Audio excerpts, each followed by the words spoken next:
Business council ने 10 नुकाती agenda पेश कर दिया नौ मुत्तकिब हुकूमत के लिए।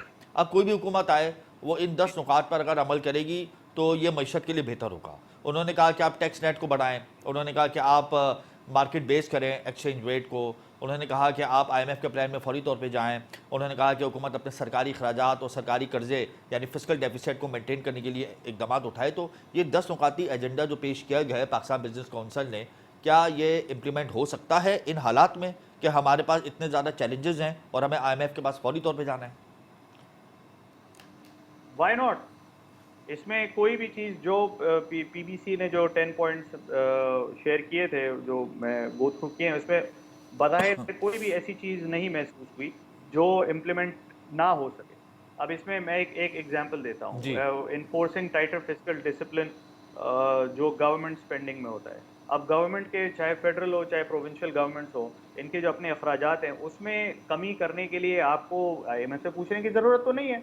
All you have to do is look inwards. आपने अपना मुहासबा खुद करना है और अपने अखराजात को खुद ही कम करना है। अगर आप ये करने में कामयाब हो जाते हैं तो यू सेट अ प्रेसिडेंट। आपने एक प्रेसिडेंट सेट कर दिया कि हाँ जी, this is doable and this is something that needs to be done. अगर आप एक ऐसे मुल्क के वासी हैं जिसके पास पैसे नहीं है, जिसको बार बार लोन के लिए जाना पड़ रहा है, तो then you can not live as large as you are living. आपको अपने एक्सपेंसेस, जो गवर्नमेंट के अपने एक्सपेंसेस हैं, उनको कहीं ना कहीं कर्टेल करना पड़ेगा।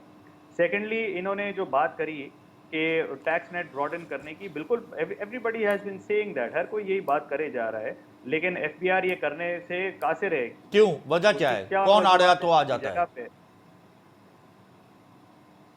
इनकी अपनी ब्यूरोक्रेसी होगी FBR की, जो आ जाती होगी। अभी जो रिस्ट्रक्चरिंग हो रही है FBR की, ये 3 साल पहले भी इन्होंने एक्सरसाइज, 2 साल से 3 साल पहले एक्सरसाइज स्टार्ट की थी, but that exercise could not be implemented in its entirety because the then FBR chairman had to resign. तो लेट्स सी अब इस दफ़ा पास ऑन होता है कि नहीं होता है।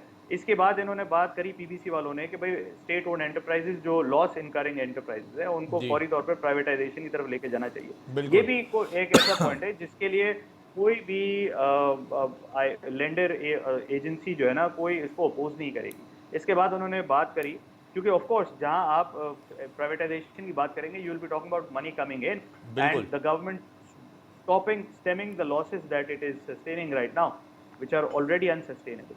और इसके बाद इन्होंने बात करी कि भाई एनर्जी टैरिफ को जो है ना रैशनलाइज करे। अब एनर्जी टैरिफ कैसे रैशनलाइज होंगे? उसमें सबसे बड़ा इलेक्ट्रिसिटी की मद में जो इन्होंने बड़ा क्लियरली मेंशन किया, इलेक्ट्रिसिटी की मद में जो आपकी सबसे बड़ी पेमेंट होती है वो होती है कैपेसिटी चार्जेस की।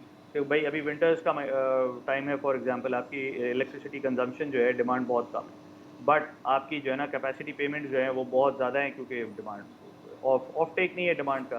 तो that is something that everybody has been talking about, but the government has not been doing और has been reluctant to take up के IPPs के साथ जो इनके कॉन्ट्रैक्ट्स हैं, जो कैपेसिटी चार्जेस पे उसका सर नो जायजा होना चाहिए जो IPPs के जो कॉन्ट्रैक्ट है। बिल्कुल सही कह रहे हैं, बिल्कुल। अच्छा।